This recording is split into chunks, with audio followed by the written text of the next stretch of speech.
السلام علیکم ورحمۃ اللہ وبرکاتہ۔ نحمده ونصلی علی رسولہ الکریم، اما بعد فاعوذ باللہ من الشیطان الرجیم، بسم اللہ الرحمن الرحیم، رب اشرح لی صدری ویسر لی امری واحلل عقدۃ من لسانی یفقہوا قولی۔ کل ہم نے شکوہ کے بارے میں کچھ پڑھا تھا، کچھ بات ہوئی تھی، اس پر کسی نے کچھ لکھ کے بھیجا، آپ سے شیئر کروں گی۔ آج کل جو ہم احادیث پڑھ رہے ہیں مرض اور غم اور فکر کے بارے میں، الحمدللہ دل سے اللہ کا شکر نکلتا ہے کہ ہمارا رب کتنا مہربان ہے۔ اللہ تعالیٰ چاہتے ہیں کہ ہم پرسکون، پر امید اور ہر حال میں خوش رہیں۔ آج شکوے کے بارے میں ڈسکس ہوا، اس سلسلے میں رسول اللہ صلی اللہ علیہ وسلم کا بہترین اسوہ ہمارے سامنے ہے۔ آپ صلی اللہ علیہ وسلم کی زندگی کا سب سے سخت ترین دن طائف کا تھا، جس میں آپ جسمانی اور جذباتی طور پر شدید تکلیف اور کرب سے گزرے۔ اس غم اور دکھ میں آپ نے کیا کیا؟ اپنے رب سے اپنی تکلیف کو شیئر کیا۔ رسول اللہ صلی اللہ علیہ وسلم نے ہمیں یہ سکھایا ہے کہ اللہ تعالیٰ کی رضا اور اس کی ناراضگی سے بچنا ہی اصل چیز ہے۔ اگر یہ مل جائے تو ہر غم ہلکا ہو جاتا ہے۔ اللہ تعالیٰ سے اپنے غم کو شیئر کرنے اور اپنی تکالیف کا شکوہ کرنے کا کیا فائدہ ہو سکتا ہے؟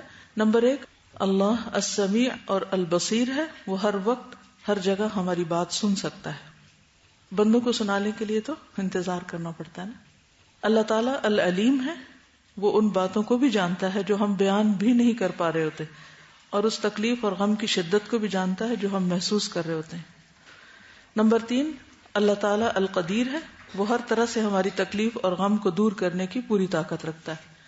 نمبر 4، اللہ تعالیٰ الودود اور الولی ہے، وہ ہمارے راز دوسروں کو نہیں بتاتا۔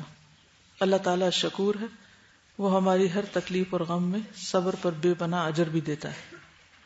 اللہ تعالیٰ ہر روز رات کے آخری حصے میں آسمان دنیا پر نزول فرماتے ہیں، جیسے اس کی ہستی کے شایان شان ہے، اور فرماتے ہیں کہ ہے کوئی جو مجھ سے مانگے تو میں اس کو دوں۔ یہ بہترین موقع ہوتا ہے اللہ سے باتیں کرنے کا، اس کے قریب ہونے کا۔ ہمیں یہ یقین رکھنا چاہیے کہ اللہ تعالیٰ الہادی ہے، جو بندہ اس کی طرف آئے وہ اسے تنہا نہیں چھوڑتا۔ لیکن انسان کمزور ہے، اس کو دوسرے انسانوں کی تسلی کی بھی ضرورت ہوتی ہے۔ رسول اللہ صلی اللہ علیہ وسلم بھی اپنے قریبی لوگوں سے اپنی پریشانی شیئر کرتے تھے اور وہ آپ کو تسلی دیتے۔ یہ اپنا آپ لکھتی ہیں کہ میں کچھ دنوں پہلے شدید غم اور دکھ کی کیفیت سے گزری۔ الحمدللہ مجھے ہمیشہ سے یہ عادت ہے کہ میں اپنا غم اللہ سے شیئر کرتی ہوں، استغفار کرتی رہی، اللہ کو پکارتی رہی۔ الحمدللہ اللہ تعالیٰ ہر روز جواب دیتے مختلف طریقوں سے، لیکن جب انسان شدید دکھ میں ہو، جذباتی طور پہ بہت ویک ہو جاتا ہے، ایسے میں شیطان اپنے حملے مزید تیز کر دیتا ہے۔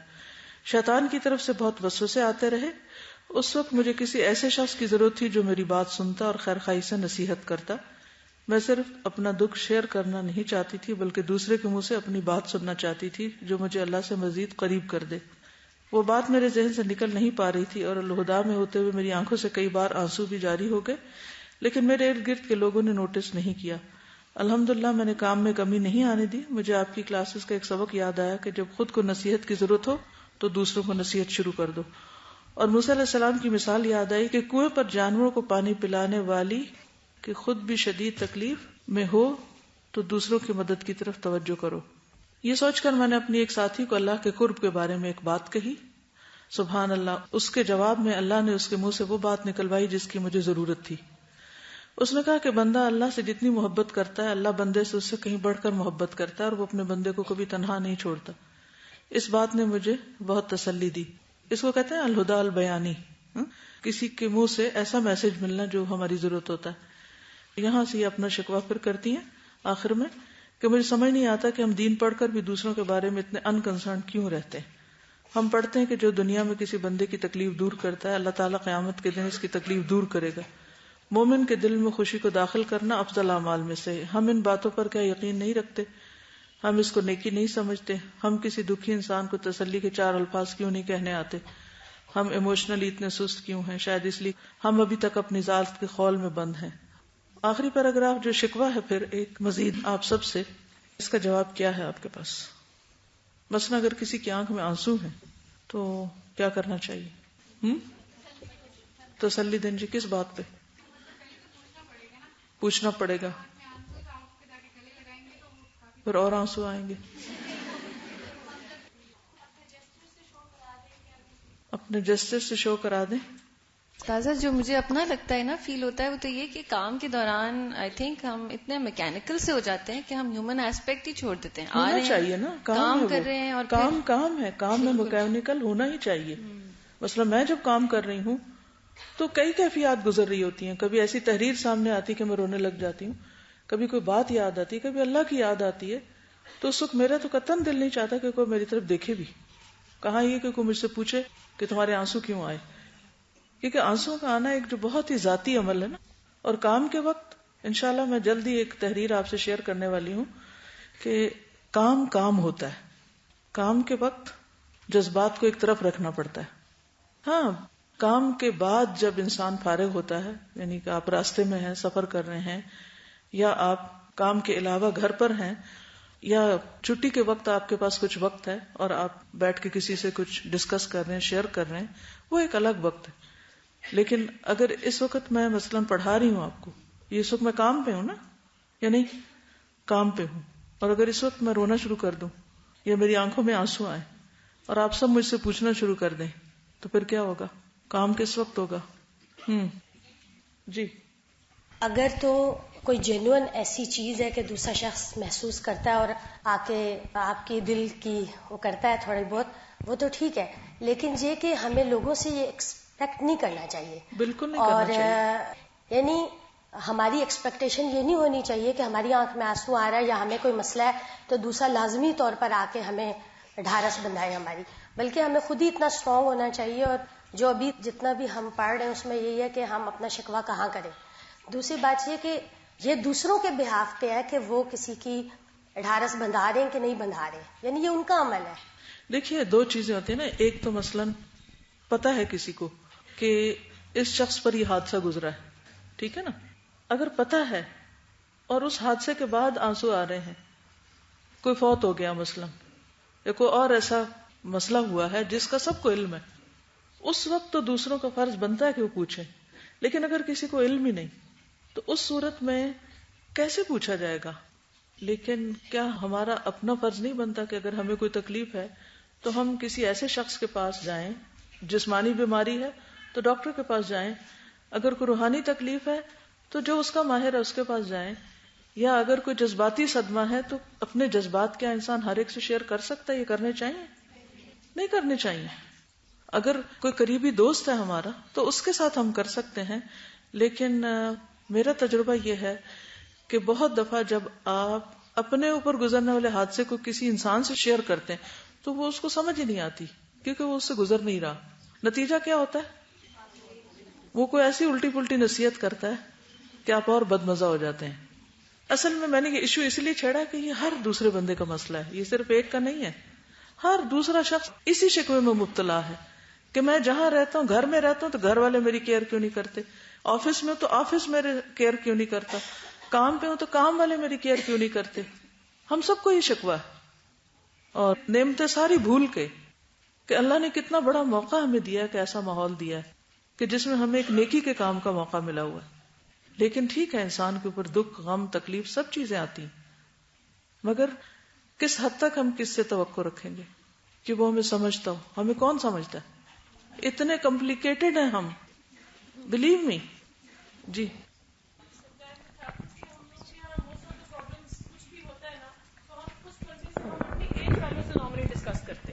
ہمیں یہ نہیں پتا کہ ہم نے کس بندے سے ڈسکس کرنا. کسی بڑے سے مشورہ لیں جو عقل مند ہے, جو سچویشن سے گزر چکے ہیں. ہم مشورہ لیتے ہیں, جس طرح میں اس سے مشورہ لے رہی ہوں کہ ہاں مجھے بتاؤ, اس پہ نہ وہ پرابلم گزری, نہ اس نے کبھی ایکسپیرینس کی ہے, وہ مجھے اپنی عقل کے مطابق مشورہ دیں گے. لیکن اگر ہم کسی بڑے سے مشورہ لیتے ہیں تو وہ ہمیں کوئی سوچ کے اپنے ایکسپیرینس کے مطابق اچھا مشورہ دیتے ہیں. جی,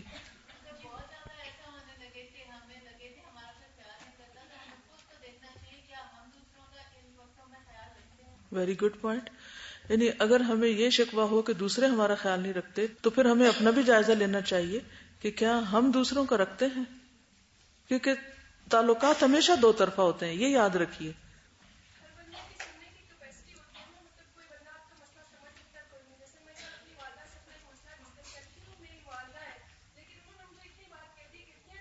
میرے اندر اتنی کیپیسٹی نہیں ہے کہ میں یہ تمہاری بات سمجھ سکوں, تم اللہ سے بیان کرو. تو میرے دل کو اتنا کچھ ہوا کہ اچھا ایک والدہ اگر آپ کی بات نہیں سمجھ سکتی تو پھر کون سمجھے گا اس بات کو. بالکل صحیح. بہت دفعہ آپ اپنی ماں سے، اپنے شوہر سے، اپنے بچوں سے بیان کرنے لگتے ہیں تو وہ آگے سے بلینک ہوتے ہیں، انہیں سمجھ ہی نہیں آتی آپ کیا کہہ رہے ہیں. اور یہ آپ زندگی بھر تجربے کریں گے.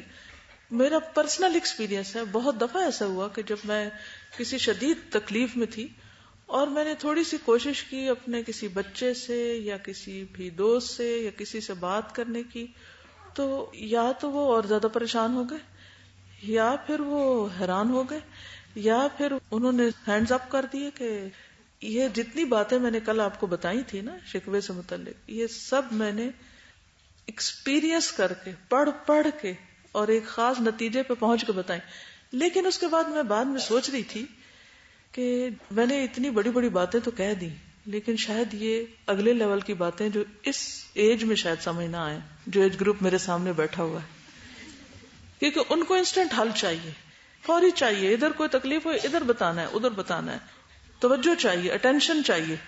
تو شاید ابھی سمجھ نہیں، لیکن میں نے کہا ضروری نہیں ہوتا ہر علم یا ہر بات جو آج بتائی جائے وہ آج ہی سمجھ آئے، وہ کل آئے گی. مثلا نبی صلی اللہ علیہ وسلم کے آنسو ایک کتاب ہے، رسول اللہ صلی اللہ علیہ وسلم کے آنسو. مختلف مواقع پر آپ نے آنسو بہائے، والدہ کی قبر پر گئے جب آپ کے بیٹے فوت ہوئے. لیکن وہ کون سا موقع ہے کہ جس میں کسی صدمے یا غم کے موقع پر، مثلا بیٹی فوت ہوئی، آپ جنگ بدر میں ہیں، اس کی فتح کی خبر پا چکے ہیں، بیٹی کا بیٹا فوت ہو رہا ہے، وہ بلا رہی ہے، آپ اپنے کام میں ہیں، آپ میسج بھیج دیتے ہیں اسے کو صبر کرے. وہ کون سے مواقع ہیں کہ جہاں صحابہ کرام کام کاج چھوڑ کے بیٹھ گئے ہیں رونے دھونے؟ مجھے تو یاد نہیں پڑتا، ہوگا ضرور، میرا علم کامل نہیں ہے، لیکن یہ تو آپ پکا لکھ لیں کہ اگر آپ نے اپنے بہت مسئلے کسی سے بھی شیئر کیے یا لوگوں سے توجہ چاہی یا لوگوں سے توقع رکھی کہ وہ آپ کے لیے کچھ کریں گے، تو مایوس ہو جائیں ابھی سے. وہ نہیں کر سکتے کچھ، وہ کچھ نہیں کر سکتے آپ کے لیے. فقیر ہیں، انتم الفقراء واللہ هو الغنی.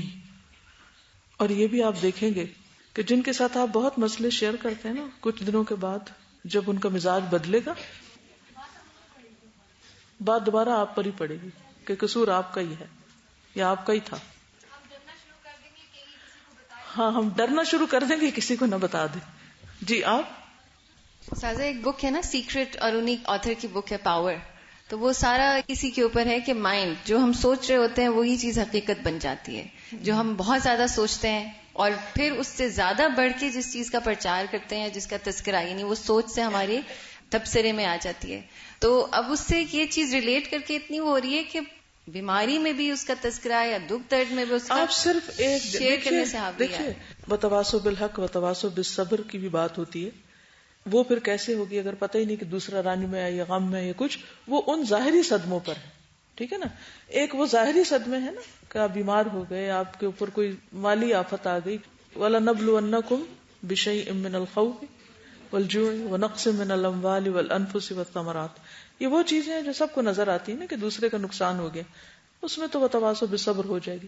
کچھ چیزیں ایسی ہوتی ہیں کہ جو شیطان کی طرف سے بہت بڑی بنا دی جاتی ہیں نا، بات بہت چھوٹی ہوتی ہے اور اس کو ہم اتنا فیل کر جاتے ہیں کہ جیسے قیامت گزر گئی ہو، اور تھوڑی دیر کے بعد خود بھی ٹھیک ہو جاتے. 2 دن پہلے کسی نے مجھے میسج کیا کہ میں بہت پریشان ہوں، میں اتنی پریشان ہوں کہ مجھے لگتا ہے مجھے کسی وقت ہارٹ اٹیک ہو جائے گا. اب آپ کسی کی طرف سے یہ بات سنیں تو آپ کیا کریں گے؟ ہاں، مثلا کوئی آپ کو لکھ رہا ہے کہ میں اتنی پریشان ہوں کہ لگتا ہے مجھے ہارٹ اٹیک ہو جائے گا، آپ کیا کریں گے؟ کہ اب میں فوراً کیا کروں؟ اس سے رابطہ کریں. ٹھیک ہے، تھوڑی بہت تو آپ اسے تسلی دے دیں، اس کے بعد کیا کریں؟ اسے دعا کر لیں. ٹھیک ہے، لیکن آپ خود کیا کریں؟ خود بھی ہارٹ اٹیک کروا لیں، یعنی خود بھی پریشان ہونا شروع ہو جائیں. سب سے پہلے تو اپنے آپ کو سنبھالیں کہ کسی کی بات سے انفلوئنس نہ ہو. ڈاکٹر وہ نہیں ہوتا کہ جو مریض کو خون دے کے اس کے ہاتھ کانپنے لگے. ٹھیک ہے نا، وہ فیل ہے ڈاکٹر. اس کو خود ہوش و حواس میں رہنا چاہیے اور خود اللہ سے فوراً رابطہ کرنا چاہیے، اللہ سے مدد مانگنی چاہیے اور دوسرے کو تسلی دینی چاہیے. آپ کو پھر وہ کتاب یاد دلاؤں گی کہ پھر پڑھ لیں مشکلات کا مقابلہ کیسے کریں. ٹھیک ہے، اور مشکلات آتی کیوں ہیں؟ اچھا، ایک مشکل آئی ہے ہمارے علاج کے لیے. Trials or medicines for our diseases. Heart کی جو اندر کی خرابی ہے نا ہماری، یہ شخصیت میں خرابی ہیں، یا ہمیں کوئی ایگو پرابلم ہے، یا ہمیں کوئی اور اس طرح کے نفسیاتی مسائل ہیں، تو اللہ تعالیٰ مختلف طریقوں سے ہماری اصلاح کرتے ہیں. اب اللہ نے ہمیں ایک ٹرائل بھیجی کہ جا کے اس کا علاج ہو. اب ہم اس ٹرائل کو لینے کو تیار ہی نہیں. ہم کیا کرتے ہیں؟ فوراً نیگیٹو ریئیکشن یا چیخنا پکارنا یا غیر ضروری طور پر ایسا ریئیکشن کر کے اس غم کو بلانا جس میں کپڑے پھاڑنا، اس میں بال نوچنا، اس میں چیخنا، اس میں چلانا، اس میں گالی گلوچ کرنا. ایک ریئیکشن یہ ہوتا ہے نا عام طور پہ. اب کیا ہوگا؟ کیا ایسا شخص اس ٹرائل سے کچھ سیکھے گا؟ بتائیے، سیکھ سکتا؟ اس کا علاج ہو سکتا؟ نہیں ہو سکتا. وہ ٹیسٹ میں فیل ہو جائے گا. اچھا، ایک چیز یہ ہے کہ کوئی غم آئے تو بس گم سم ہو جانا، کچھ بھی نہ بولنا، نہ کرنا، نہ سننا، یا کچھ کوئی کیفیت، کوئی احساس رہنا ہی نہ. ایک یہ ہے کہ آنسو آ جائیں اور انسان کے منہ سے کوئی ناحق بات نہ نکلے اور انسان اللہ کے آگے روئے. نبی صلی اللہ علیہ وسلم پر غم آتا تھا تو آپ فوراً کیا کرتے تھے؟ فوراً نماز کی طرف دوڑے. اسی سنت میں رنج و غم کی جتنی دعائیں وہ پڑھنا شروع کر دے. ٹھیک ہے، جو ہمیں طریقے بتائے گئے ان سے کام لے اور صبر کرے، کیونکہ صبر میں علاج ہے. لیکن جب آپ ویلا شروع کر دیتے ہیں تو یہ صبر کے خلاف ہے، آپ کا علاج نہیں ہوتا، آپ کی بیماری اور بڑھ جاتی. ٹھیک ہے نا. اور پھر آپ دیکھیے اس سے آگے بڑھ کر جب ہم دوسروں کے لیے دل میں برا گمان رکھتے ہیں کہ میرے ان ساتھیوں کو میری کوئی کیئر نہیں، یہ سارے دین والے خراب ہیں، یہ سارے دین پڑھ کے تو الٹا دین کو بدنام کر رہے ہیں، ان کے اندر کوئی انسانیت نہیں، ان کے اندر ایسا نہیں ویسا نہیں. کس نے ہمیں یہ اتھارٹی دی ہے کہ ہم اس طرح ججمنٹل ہو جائیں صرف اس وجہ سے کہ ہماری ایک بات کی طرف کسی نے نوٹس نہیں کیا؟ کیا ہمیں حق پہنچتا؟ مثلا اگر مجھے کوئی مشکل آئی اور کسی نے آپ میں سے میری مدد نہیں کی، فار ایگزامپل، کیا مجھے حق پہنچتا میں آپ سب کے بارے میں برا گمان شروع کر دوں کہ میں نے ان کو اتنا پڑھایا اور ان میں سے ایک نہیں آیا میری مدد کو، اور ان بیچاروں کو خبر بھی نہیں کہ مجھے کیا مشکل آئی؟ کیا یہ بدگمانی جائز ہے؟ جن لوگوں کے بیچ میں ہم رہتے ہیں ان کے بارے میں برا سوچنا، ہم بینیفٹ آف ڈاؤٹ دے سکتے ہیں کہ ان کو پتا نہیں، انہوں نے سنا ہی نہیں، یہ جانتے ہی نہیں. نبی صلی اللہ علیہ وسلم نے مختلف مواقع پر جب یہ کہا گیا کہ ان کو برباد کر دیں جنہوں نے آپ کو تکلیفیں دی ہیں، تو آپ نے کیا کہا؟ وہ جانتے ہی نہیں، ان کو پتا نہیں. ٹھیک ہے نا. کیونکہ جب انسان یہ سوچنے لگتا ہے تو صبر بھی ختم ہو جاتا ہے، شکر بھی ختم ہو جاتا ہے، اور وہ جو امتحان ہے جس کے لیے وہ کڑوی دوا آئی ہے، کیونکہ دل کی خرابیوں کا علاج کڑوی دواؤں میں ہے، وہ کڑوی دوا گر جائے گی باہر، اس کی کڑواہٹ ہم محسوس نہیں کریں گے، صبر نہیں کریں گے، نتیجتاً ترقی نہیں ہوگی روحانی. علم جتنا مرضی بڑھ جائے، اخلاق اور اللہ سے تعلق اور اللہ کی معرفت حاصل نہیں ہوگی. پھر اگر ہم نے چینلائز نہیں کیا اس کو، چھوٹی تکلیف ہو یا بڑی، اس کو چینلائز کرنا سیکھیں، کیونکہ زندگی ٹرائل سے بھری ہوئی ہے، مسائل سے بھری ہوئی ہے، مشکلات سے بھری ہوئی ہے. جنت کا راستہ ناپسندیدہ چیزوں سے بھرا ہوا ہے. ہر لمحے آپ کو کوئی نہ کوئی ایسی چیز دیکھنی، سننی، محسوس کرنی پڑے گی، اور کچھ نہیں تو جو دشمن شیطان ہے ہر وقت وسوسے ڈالے جا رہا ہے. تو ان سب چیزوں کا مقابلہ کرنا آنا چاہیے، نہ کہ شکوہ. جی، قرآن میں تو یہ آتا ہے کہ جب بھی تمہیں کوئی مصیبت آتی ہے تمہارے اپنے ہاتھوں کی کمائی کی وجہ سے آتی ہے. تو جب کوئی مصیبت آتی ہے ہم بجائے اپنے اوپر غور کرنے کے کہ ہمارے ہاتھوں نے کیا کمایا، کہاں ہم سے غلطی ہوئی، اور پھر اللہ سے معافی مانگنے کے بجائے ہم باہر کے اسباب دیکھنا شروع ہوتے. اس نے میرے ساتھ یہ کیا، اس نے میرے ساتھ یہ کیا، ایسے ہوا ویسے ہوا. تو پہلا سٹیپ تو یہ ہے کہ ہم دیکھیں کہ ہم سے کیا ہوا اور اس میں غور و فکر. پھر جس طرح حدیث میں بھی آتا ہے کہ جس مومن کو جب اللہ باندھتا ہے تو اس کو سمجھ آ جاتی ہے کہ مجھے کیوں باندھا گیا اور مجھے کیوں کھولا گیا. تو اس سے یہ پتا چلتا ہے کہ اپنے اوپر بہت غور کرنے کی ضرورت ہے. جی سوال کیجئے. ایمان کا ظاہر ہے سب سے لیول ہے یہ بڑا کہ ہم اللہ تعالیٰ کے سامنے صرف اپنا شکوہ رکھیں. اور نبی صلی اللہ علیہ وسلم کا بھی جو بات بتائی، واقعی ایسا ذہن میں نہیں آتا کہ کوئی ایسی مثال ہو سوائے وہ بالکل شروع کی وحی کا جو مشکل مرحلہ تھا اس کے.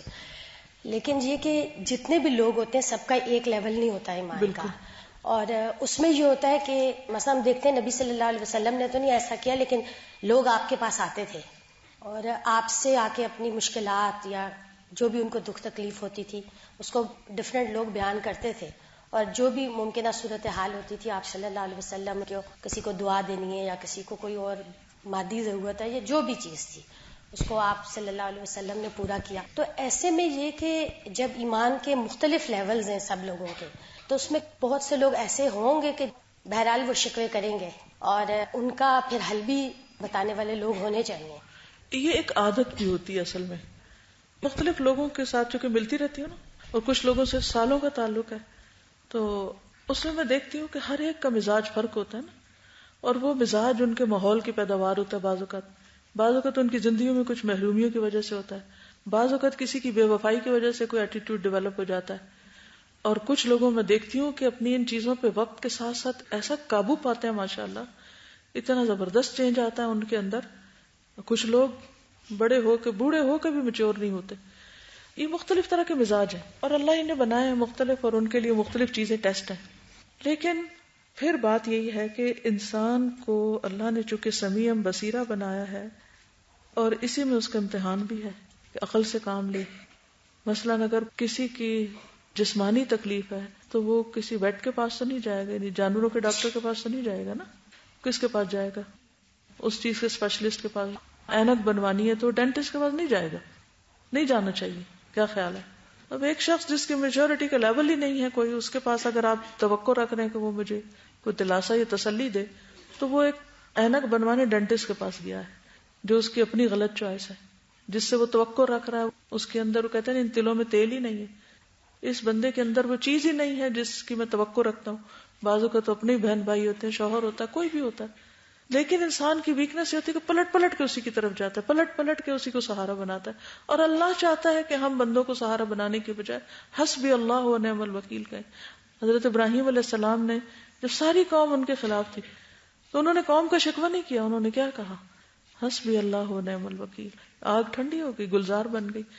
پھر وہی بات ہے کہ ایمان کا درجہ فرق ہے، لیکن جو عادت بن جاتی ہے نا ہم لوگوں کی، ہر وقت اپنے غم دکھ سنانے کی کہانیاں سناتے رہنا. اور اس میں آپ دیکھیں کہ بہت سی لڑکیوں کی عادت بن جاتی ہے ہر وقت شوہر کی باتیں ماں باپ کو بتانا، اور ماں باپ کو سخت پریشان رکھنا، ہر وقت سسرال کی باتیں کرنا. یعنی ہر انسان کے لیے کوئی نہ کوئی انسان آزمائش ہے، چاہے اس کی اولاد میں سے، چاہے اس کے لواحقین میں، کوئی نہ کوئی ہے. اب ایک ہے کہ ہم اللہ سے دعا کرتے رہیں، اور ایک یہ ہے کہ ہم کسی کو بنا لیں ایسا دوست کہ جس کے اوپر ہر وقت نزلہ گراتے رہے، اپنا ہر روز اپ ڈیٹ دیتے رہے اس کو.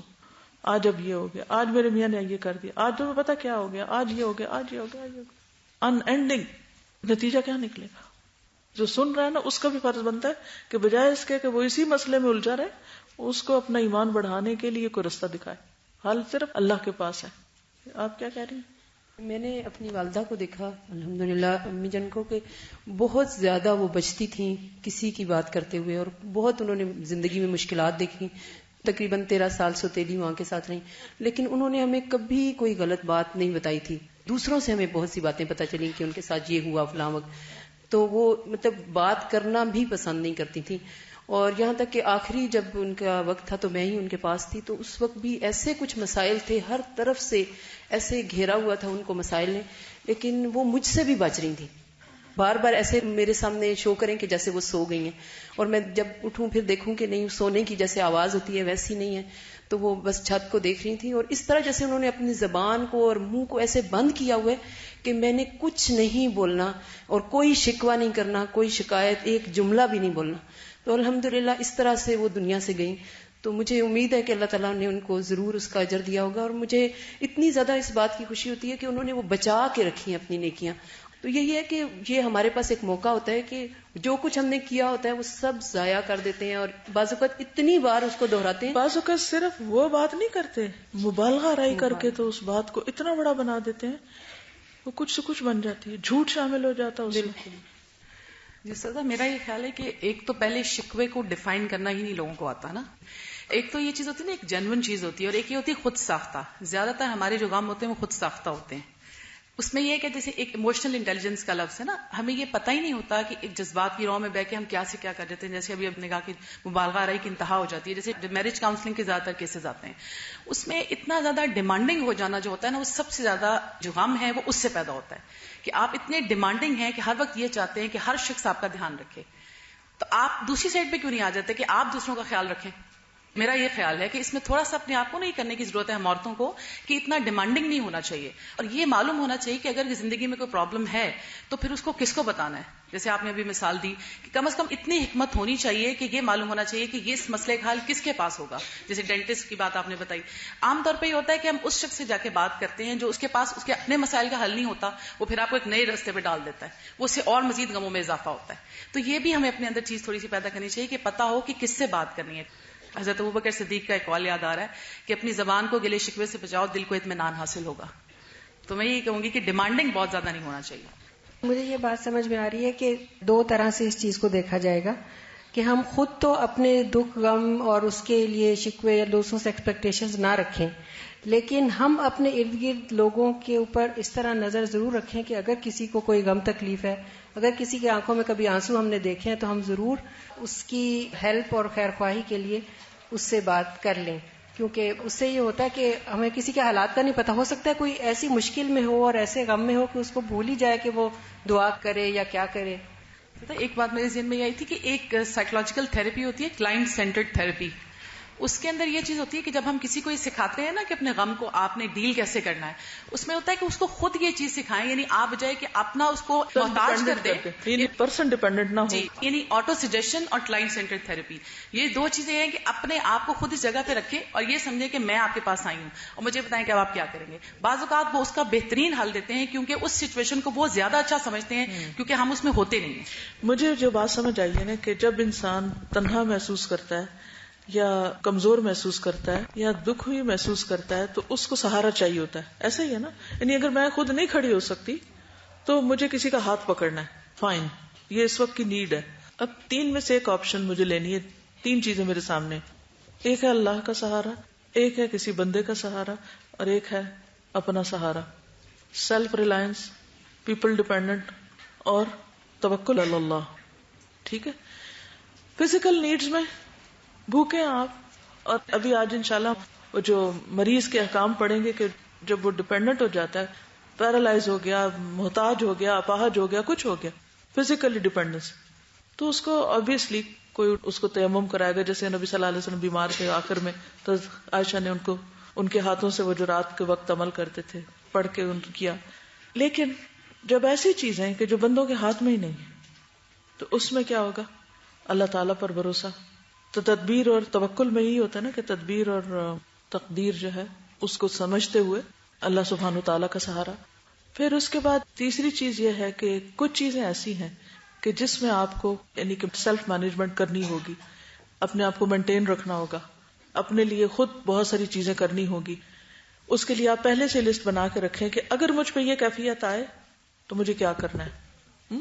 مثلاً اگر آپ کو کچھ جسمانی بیماریاں ہیں، اگر مجھے یہ بیماری ہے تو یہ دوا ہے میری، اس کو ٹیگ کر کے رکھ لیں، گھر والوں کو بھی بتا دیں.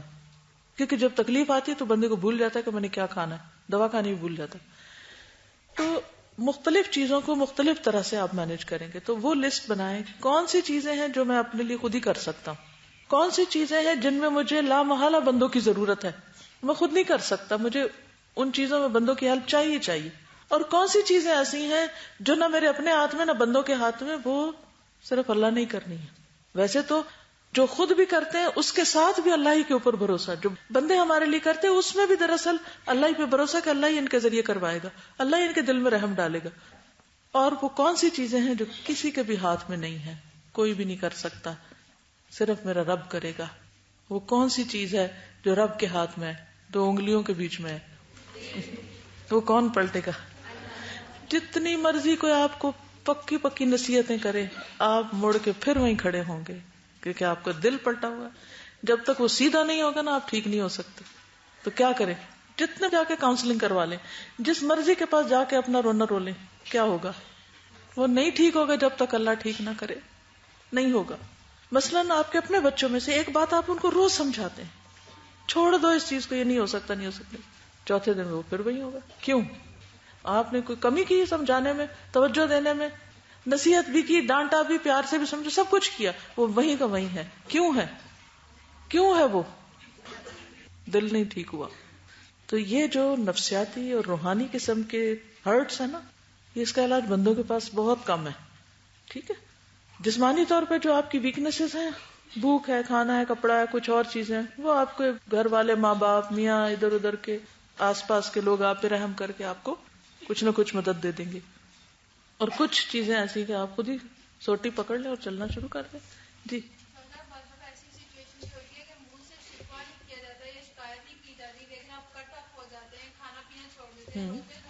ٹھیک ہے. اس صورت میں آپ اس کو کھانا پیش کریں، اس کو پیار سے بات کریں، اس کو لکھ کے میسج دیں، اس کو کوئی پھول پیش کریں، اس کی دلداری کریں. ٹھیک ہے نا. یعنی آپ دیکھ رہے ہیں کہ ایک بندہ کھانا نہیں کھا رہا، ایک بندہ اٹھ ہی نہیں رہا، وہ بستر پہ پڑا ہوا، تو آپ کہیں وہ خود ہی سنبھالے اپنے آپ کو؟ نہیں، آپ جا کے اس کو تسلی دیں. لیکن وہ بندہ جو ہے وہ جب تک خود فیصلہ نہیں کرے گا نا کہ اس نے اس مصیبت سے باہر نکلنا ہے، اس کو پوچھ سکتے ہیں نا. پھر آپ کو یہ نظر آ رہا ہے نا کہ وہ لیٹا ہوا ہے، آپ کو نظر آ رہا ہے کہ وہ رو رہا ہے، یعنی اس کے آنسو آپ کو بلا رہے ہیں کہ مجھے ضرورت ہے آپ کی. ٹھیک ہے. اس وقت آپ ضرور پوچھیں اس سے. لیکن اگر نظر ہی نہیں آئے اور آئے اور آپ خود ہی پی گئے اور کسی کو پتا نہیں چلا، تو اس صورت میں وہ نہیں آ سکتا آپ کے پاس. ٹھیک. آج کل یوتھ میں جو سب سے زیادہ پرابلم ہے وہ فیس بکنگ کا ہے. کوئی مسئلہ ہو جائے فٹافٹ فیس بک. میں اپنی بہن کے ساتھ کل یہ ڈسکس کری تھی کہ لوگوں کو اتنے بڑے بڑے مسئلے ہوتے ہیں لیکن اس وقت بھی ان کو فیس بک پہ اسٹیٹس اپڈیٹ کرنا یاد ہوتا ہے. مجھے یہ سمجھ نہیں آتی. ایون یہ کہ کل میں اپنی بہن کے ساتھ ڈسکس کری تھی کہ اس کی کوئی فرینڈ تھی اور ڈلیوری میں 2 دن رہ گئے تھے اور اس نے ہاسپٹل میں اسٹیٹس اپڈیٹ کر دیا. تو میں اپنی امی کو کہہ رہی تھی کہ اس قدر اس کو تکلیف ہے. ہم روز سنتے ہیں اتنی تکلیف ہوتی ہے، اتنی تکلیف ہوتی ہے، لیکن میں سوچ رہی تھی اتنی تکلیف میں اس کو اسٹیٹس یاد رہا. یہ حال ہے. اور فیس بک لگا کے دیکھ لیں، دنیا کا کوئی مسئلہ ہو جائے، ہم یہ کہتے ہیں نا کہ موڈ آف ہوتا ہے، بات کرنے کو دل نہیں کرتا، کسی کی شکل دیکھنے کو دل نہیں کرتا، کونے میں جا کے بیٹھ جائیں. تو فیس بک جہاں آپ ساری دنیا کو بتا رہے ہیں کہ مجھے کیا پرابلم ہے، اور ہر کوئی بس اسٹیٹس. اور یہ ہمارا پرابلم ہے. یہاں پہ 90% لوگ فیس بک یوز کرتے ہوں گے اور ہم میں سے 80% کا تو یہ مشکلہ ہو گئی کہ ہم بارش ہو رہی ہے تو فٹافٹ جا کے سب سے پہلے بارش خود دیکھیں بھی نہ، لیکن فیس بک پہ جا کے ضرور بتائیں گے بارش ہو رہی ہے. بھائی باقیوں کو نہیں پتا. اتنی بات بھی جا کے فیس بک پہ بتا دیتے ہیں. دوسرا، میں ایک جگہ یہ پڑھ رہی تھی، جیسے مطلب دونوں ایکسٹریمز ہیں نا. ایک تو ہمیں عادت ہے کہ ہم بالکل ہی شروع ہو جاتے ہیں، اور دوسری عادت ہے کہ ہمیں دوسروں کا خیال رکھنا چاہیے. بہرحال تو میں ایک واقعہ پڑھی تھی کہ ایک لڑکی تھی، بس میں جا رہی تھی، بیچاری بہت پریشان تھی اور دکھی سی اور رو رہی تھی.